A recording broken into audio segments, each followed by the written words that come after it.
婚礼当天，我买给新娘的100万婚纱无可挑剔，她却执意要戴一块破旧不堪的老手表。我当场宣布取消婚礼。她震惊地看着我，你因为一块表就取消婚礼？我拿出离婚协议，让她签字，没错，就因为那块表。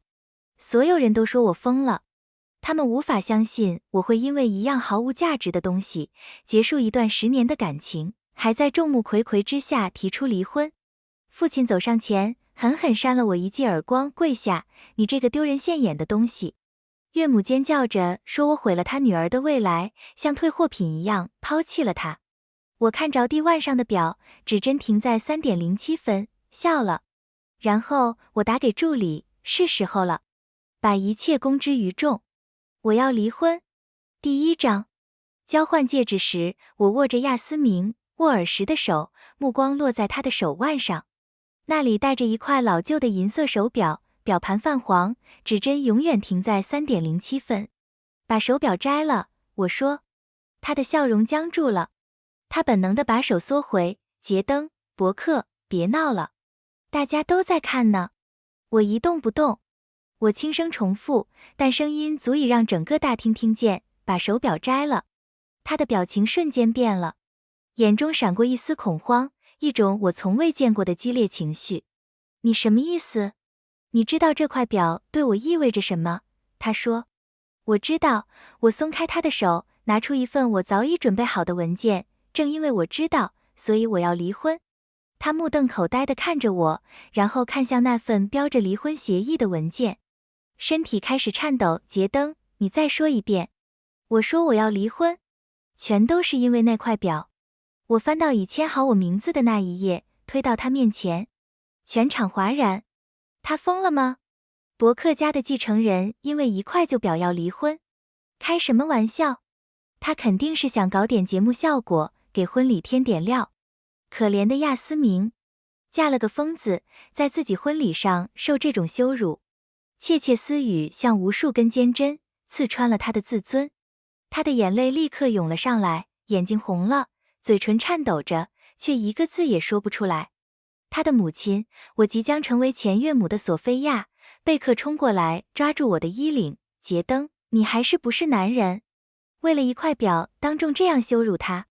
那只是他去世朋友的遗物，你连死人的醋都吃，你根本不配做个男人。他用拳头捶打我的胸膛。我没有回应，只是看着亚斯明。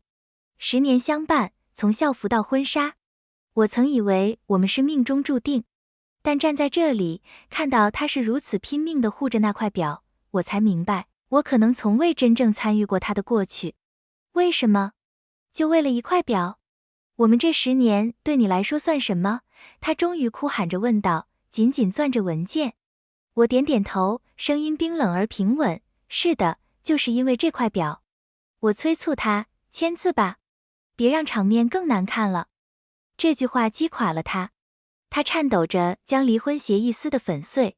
不，杰登，我不同意。你想离婚，除非我死。他的眼睛通红，像一只被困的野兽。我看着他歇斯底里的样子，忍不住笑了。第2章，我转过身，拿出手机打给我的助理萨姆·格伦。萨姆，把一切都放出去。我准备离婚了。我的声音平静，带着冰冷的满意。父亲第一个冲上台，刑武出身也压不住他的怒火。他狠狠扇了我一记耳光，你这个忘恩负义的小畜生，给我跪下！你今天不把话说清楚，我扒了你的皮！脸颊火辣辣的疼。我头被打得偏向一边，嘴角尝到血腥味。母亲泪流满面地冲向我，抓住我的胳膊。杰登，你告诉我这到底是怎么回事？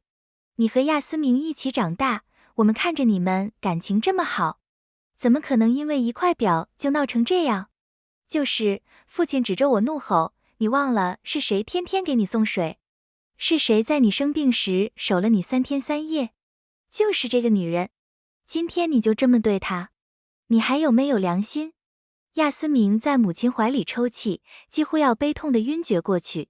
杰登，你讨厌这块表是不是？我现在就摘掉，求求你别不要我。他手忙脚乱地解表带，双手颤抖，仿佛用尽了全身力气。不必了，太迟了，我冷冷地说。这句话比任何耳光都狠。亚斯明僵住了，难以置信地看着我。父亲的怒火彻底爆发，他一脚踢在我膝窝，强迫我跪在他面前道歉。你这个畜生！今天不管你愿不愿意，这个婚必须结。我挺直脊背，拒不开口。宾客们已经从震惊转为愤慨，这个杰登简直不是人。人家都愿意让步了，他还这么冷血无情。沃尔什家真是倒了大霉，摊上这么个亲家。人群里有人说，人渣，顶级人渣。又有人喊道，坚硬的不行。父亲换了策略，放软声音，小杰，我知道你不是不讲道理的人，这里面肯定有原因，你说出来，我们一起解决，别伤了亚斯明的心。所有人的目光都聚焦在我身上，等待一个解释。我笑了，看着亚斯明泪流满面的脸，一字一句缓缓说道，我只是不想和他在一起了，我腻了。不行吗？这就像往滚油里泼了一瓢冰水。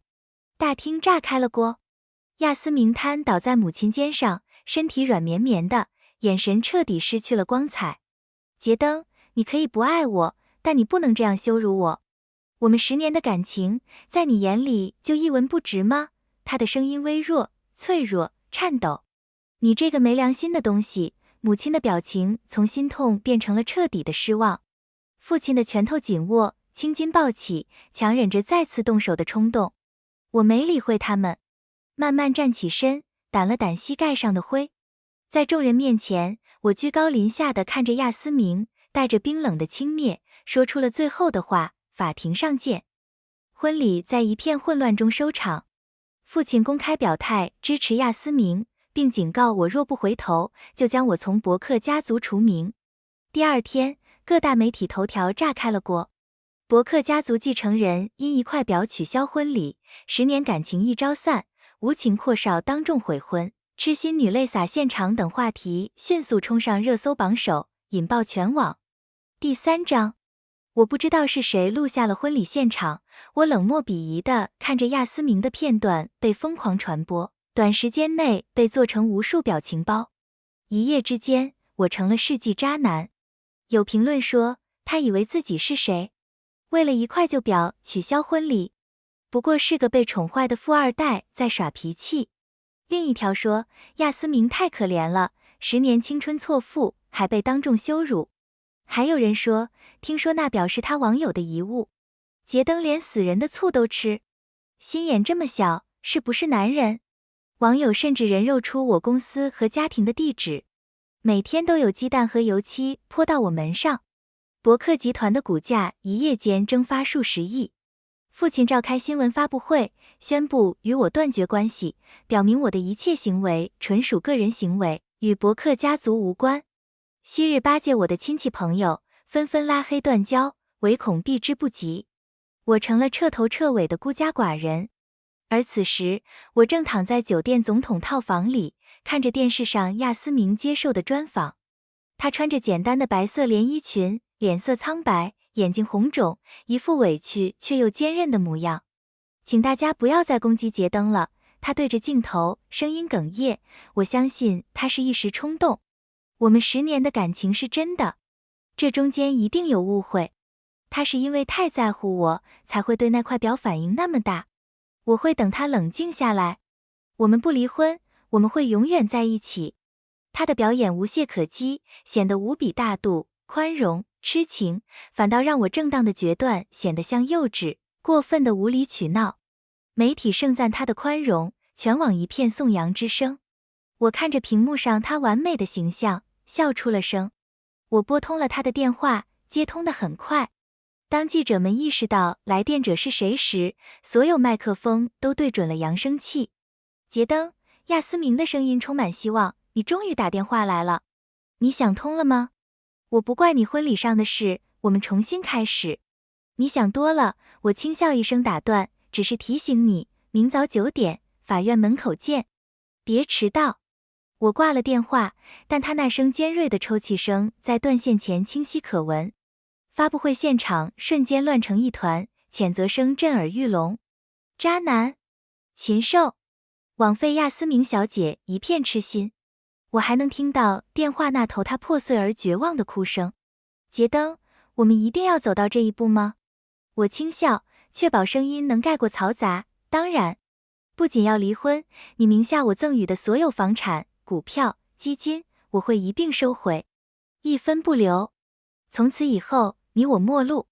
第二天，我准时到达法院门口。记者像闻到血腥味的鲨鱼，瞬间围拢上来。伯克先生，您真的因为一块表，就要和相爱10年的亚斯明小姐离婚吗？第4章，有传言说您其实已有新欢，手表只是您用来和亚斯明小姐离婚的借口，是否属实？一名记者问道。您这样当众给亚斯明小姐难堪，良心不会不安吗？另一人问。无数麦克风几乎要戳到我脸上。我表情平静，在保安的开导下，径直走入法院。亚斯明已经到了，他今天穿了一身黑，脸色惨白，眼角还隐约有泪痕。看到我，他嘶哑的低声唤道：“杰登。”我目不斜视地从他身边走过，在原告席坐下。庭审开始。我，杰登·伯克，请求解除与被告亚斯明·沃尔什的婚姻关系。我陈述清晰。法官询问：“你请求离婚的理由是什么？”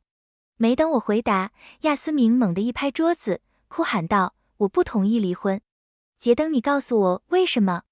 我们那么相爱，难道真的就因为我没摘那块表吗？那是我最好朋友留下的念想。如果是你出了事，我也会同样纪念你。你为什么就不能理解？”他绝望的痴情让法庭上许多人动容落泪。我唇角泛起一丝冰冷的笑意，环视众人，语气平稳的可怕。没错，完全是因为那块表，没有其他任何原因。亚斯明显然没料到我会如此坦诚，愣住了。真的就因为这个？这算什么理由？荒谬！索菲亚在旁听席上尖叫，因为一块破表，你就毁了我女儿一辈子。你这个渣男！坐在对面的父亲气得捂住胸口，嘴唇哆嗦地指着我，孽障！伯克家的脸都让你丢尽了。法庭内一片哗然。疯了！杰登疯了！为了一块表毁掉婚姻，亚斯明真是瞎了眼，看上这种人，人渣，简直是败类。几个激愤的旁听者甚至朝我扔来鸡蛋和菜叶，蛋液顺着我的头发流下，糊住了眼睛。我狼狈不堪。法官皱紧眉头，敲下法锤，肃静。伯克先生，你的离婚理由不充分，不符合法定条件，是否有其他证据提交？我低头看了眼手机，屏幕依旧漆黑。还没到时间。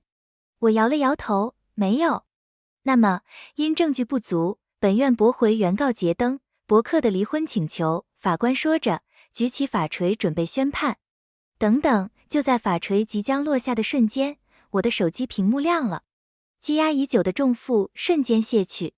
我举起手机，将屏幕上的提示展示给法官和全场，脸上露出冰冷的笑容。法官大人，我刚收到证据，现在可以提交吗？片刻后，法庭的大屏幕亮起，出现的画面让亚斯明的脸色瞬间惨白如纸。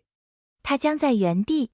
当熟悉的名字和图像出现在屏幕上时，他终于彻底明白过来，发出一声凄厉的尖叫。他扑向显示屏，尖叫道：“不，关掉，快关掉！”